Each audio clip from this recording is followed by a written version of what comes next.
Awali ya yote nianze kwa kumshukuru Mungu kwa ruzuku ya uhai na kutukutanisha katika bunge la 13.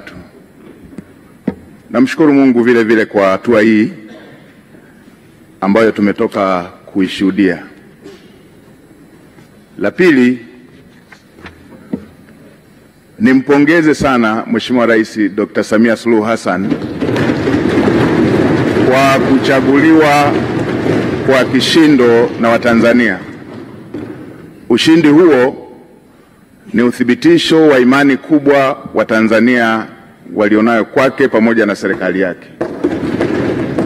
Mheshimiwa Spika, katika miaka mitano Daktari Samia Suluhu Hassan amejitambulisha kuwa ni rais anayetaka matokeo ya haraka yanayotatua matatizo ya Watanzania.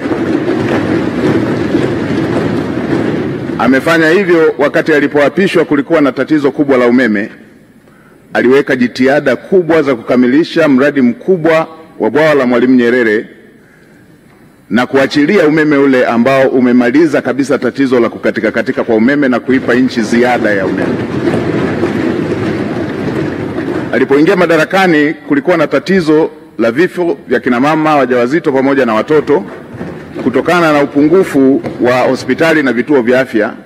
Katika kipindi kifupi amejenga zaidi ya hospitali 119 za wilaya, zaidi ya vituo vya afya 649 katika kata mbalimbali na zaidi ya zahanati 2800 kwa nchi nzima. Katika kipindi kifupi kulikuwa na shida ya shule pamoja na madarasa, na tulikuwa tukiona baadhi ya wanafunzi wakisomea chini ya miti. Katika kipindi kifupi amejenga shule mpya zaidi ya 2700 za msingi na amejenga zaidi ya shule 1300 za sekondari na madarasa zaidi ya 1097.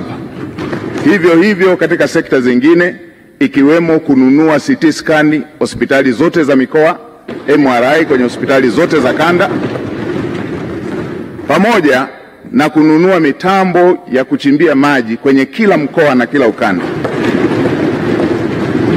Hiki ndicho kilichowafanya Watanzania wamchague kwa wingi, na nimetaja tu kwa uchache. Mheshimiwa Spika, nitumie fursa hii kumshukuru sana Mheshimiwa Rais kwa imani hii kubwa. Natambua imani hii si kubwa tu kwake, bali ni dhamana kubwa kwa Watanzania kwa kunipendekeza katika bunge lako tukufu kushika nafasi ya Waziri Mkuu wa Jamhuri ya Muungano wa Tanzania. Natambua uzito wa majukumu haya pamoja na matarajio yake pamoja na matarajio ya Watanzania. Nitafanya kazi kwa bidii, kwa uaminifu na jitihada kubwa kuweza kukidhi matarajio hayo. Mheshimiwa Spika, nitumie fursa hii pia kumpongeza Dr. Emmanuel Nchimbi kwa kuaminiwa na kuchaguliwa na Watanzania kuwa makamu wa rais. Tuna imani na utendaji wake na tunaamini kwamba atamsaidia Mheshimiwa Rais katika kutekeleza majukumu yake. Mheshimiwa Spika, nimpongeze pia Dr. Hussein Mwinyi kwa kuchaguliwa na kuaminiwa kuwa rais wa Zanzibar. Ushindi wake ni ishara na uthibitisho wa kazi kubwa alizofanya za kuwaletea maendeleo wa Zanzibari. Namtakia kila laheri katika utumishi wake mpya. Mheshimiwa Spika, nitumie fursa hii kumpongeza mwanasheria mkuu wa serikali. Mwanasheria mkuu wa serikali ndugu yangu Hamza Johari amekuwa kiungo muhimu na amekuwa akisaidia sana majukumu yanayohusu sheria kama custodian wa masuala ya sheria wa serikali. Mheshimiwa Spika, nitumie fursa hii kukupongeza wewe mwenyewe kwa kuchaguliwa kwa kishindo kuwa spika wa Bunge la Jamhuri ya Muungano wa Tanzania, bunge la 13. Natambua nia yako thabiti ya kulifanya bunge la 13 kuwa bunge la Watanzania. Niahidi kwa niaba ya serikali tutatoa ushirikiano wa dhati kuweza kuhakikisha kwamba unatimiza malengo yako hayo ya kulifanya bunge la 13 kuwa bunge la Watanzania. Mheshimiwa Spika, nitumie fursa hii pia kumpongeza Dr. Philip Mpango, Makamu wa Rais mstaafu, kwa kazi kubwa aliyoifanya ya kumsaidia Mheshimiwa Rais. Tutamkumbuka kwa unyenyekevu wake, kwa maono yake na usaidizi wake uliojaa utii. Dr. Mpango amefanya kazi yake kwa uthabiti mkubwa. Nitumie fursa hii pia kumpongeza Mheshimiwa Kassim Majaliwa, Waziri Mkuu mstaafu.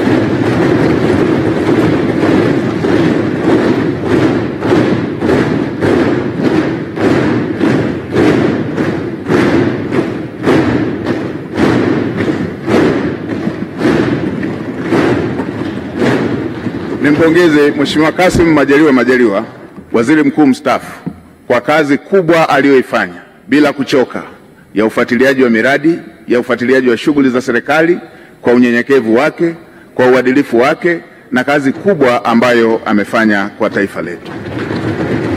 Naamini kila Mtanzania anatambua jitihada alizofanya katika kumsaidia Mheshimiwa Rais. Mheshimiwa Spika, baada ya maneno hayo ya utangulizi, niruhusu niseme nawashukuru sana waheshimiwa wabunge kwa imani hii kubwa mliofanya ya kuthibitisha jina langu. Asanteni sana. Mmenipa faraja na mmenipa deni kwa imani hiyo kubwa mlionipatia. Niwaahidi tutashirikiana nanyi, serikali itashirikiana nanyi, itapokea maoni yenu, itapokea hoja zenu, tutawasikiliza. Na Mheshimiwa Spika, niseme tutawasikiliza bila ubaguzi, hata walio wachache watakuwa na fursa sawa, kwa sababu bunge lako ni bunge moja. Mheshimiwa Spika, baada ya maneno hayo ya utangulizi, niseme tu tuko na kazi kubwa mbele yetu. Natambua ukubwa wa kazi iliyo mbele yetu. Kazi kubwa kwa nafasi niliyopewa, lakini kazi kubwa ya serikali, lakini kazi kubwa kwa Watanzania wote. Mheshimiwa Spika, nchi yetu chini ya uongozi wa Dr. Samia Suluhu Hassan hivi majuzi ilitunga dira mpya ya 2025-2050, na awamu ya pili ya serikali ya awamu ya 6 ndio itakuwa awamu ya kwanza ya kutekeleza dira mpya. Na Mheshimiwa Spika, unatambua kwenye mbio za vijiti za kupokezana, mwanzishaji wa mbio hizo kipande cha kwanza asipokimbia kwa mbio ndefu kwa spidi kubwa, hata wale watakaokuwa wanampokea watakuwa tayari wamechelewa. Sasa serikali ya awamu ya 6 kwa awamu ya pili ndio inaanzisha utekelezaji wa dira ya 2025-2050. Mheshimiwa Spika, dira hiyo imebeba matarajio na matumaini makubwa ya Watanzania. Dira hiyo imebeba matumaini makubwa ya vijana ambao ndio hasa walengwa wa dira hiyo. Mheshimiwa Spika, tuna kazi kubwa ya kuanza vizuri kwenye utekelezaji wa dira hiyo, huku tukimalizia viporo vilivyokuwa havijakamilika kwenye dira ya 2025. Mheshimiwa Spika, natambua pia ilani ya uchaguzi ya CCM ambayo imejumuisha masuala yote ambayo ni kero kwa Watanzania katika maeneo mbalimbali. Na nilikuwa nafuatilia hata kampeni za uchaguzi, na ninyi waheshimiwa wabunge, kila eneo mlikuwa mkijiaziliza yale ambayo yapo kwenye ilani, ambayo ni mahitaji ya Watanzania katika maeneo yenu. Ilani hiyo imebeba matumaini makubwa ya Tanzania, na hasa kwa kuzingatia kwamba Dr. Samia Suluhu Hassan amejitambulisha kuwa ni rais wa matokeo, rais wa matokeo ya haraka, rais anayetatua matatizo ya Tanzania.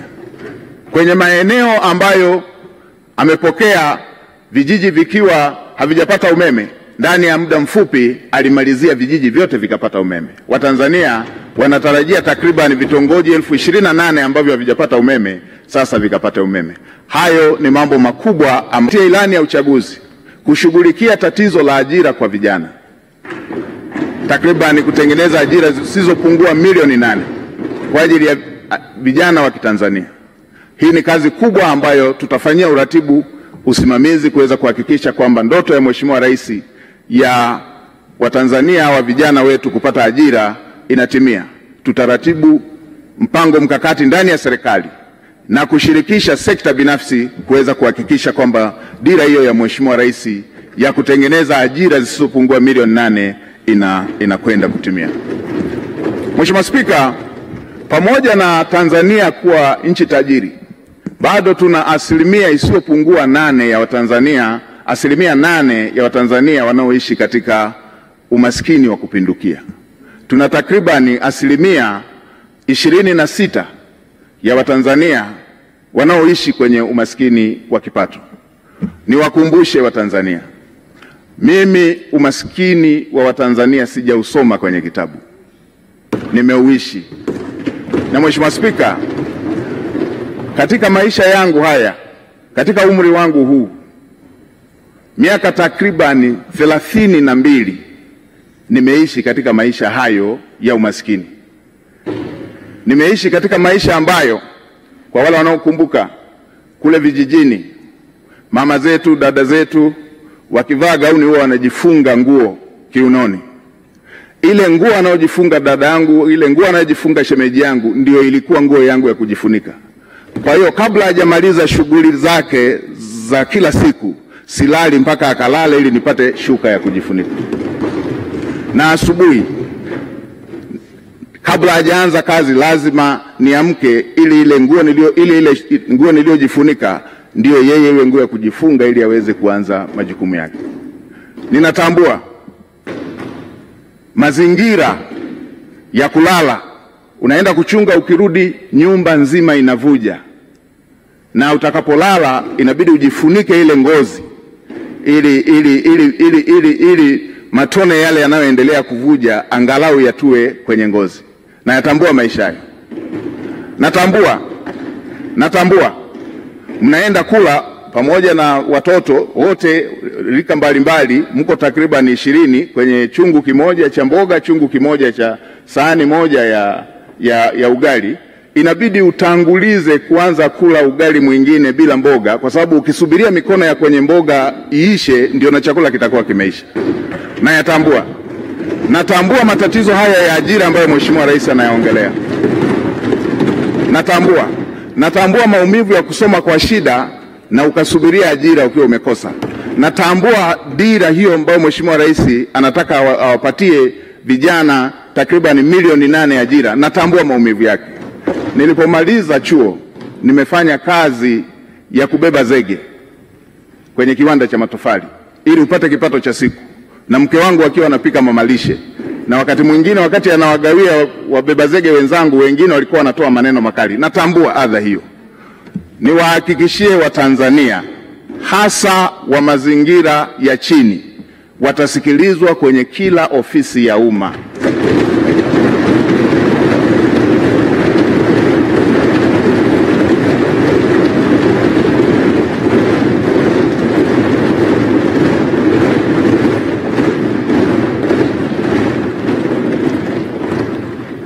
Kila aliye Mtanzania, hii nchi ni yake. Watanzania wote watasikilizwa kwa nidhamu katika ofisi za umma. Watasikilizwa kwa nidhamu katika ofisi za umma. Watanzania watafikisha kero zao, na watumishi wa umma watakwenda kwenye makazi, kwenye maeneo ya Watanzania kutatua kero za Watanzania.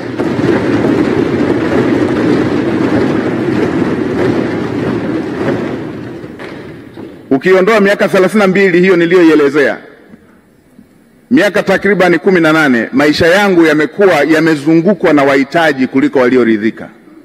Nikiwa na watoto takriban 100 nao kaa nao, na bweni la wanawake na wanaume, wasichana na wavulana hapa. Natambua mahitaji na uhitaji wa Watanzania. Naitambua. Kwa kutambua hilo, naamini yale yaliyo dira ya Mheshimiwa Rais katika kutatua kero za Watanzania, niwahakikishie Watanzania nitasimamia kwa uadilifu, nitasimamia kwa jitihada, nitasimamia kwa kuhakikisha kwamba hayo yanatimia.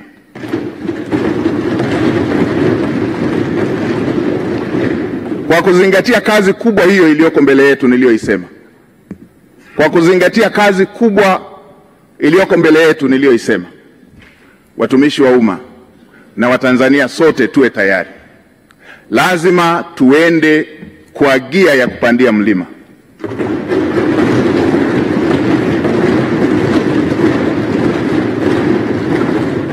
Lazima tuende kwa gia ya kupita kwenye bahari yenye mawimbi. Lazima tuende kwa gia ya kupita kwenye anga lenye mawingu. Lazima chombo kifike salama na watu wake wakiwa salama. Kwa watumishi wa umma wavivu, wazembe, wala rushwa,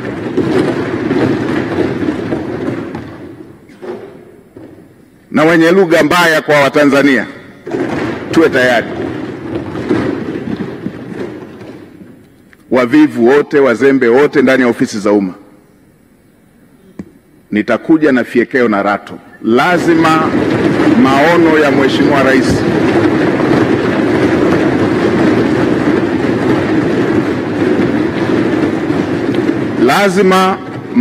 Mheshimiwa Rais, ahadi ambazo Mheshimiwa Rais amewaahidi wa Tanzania lazima zitekelezwe.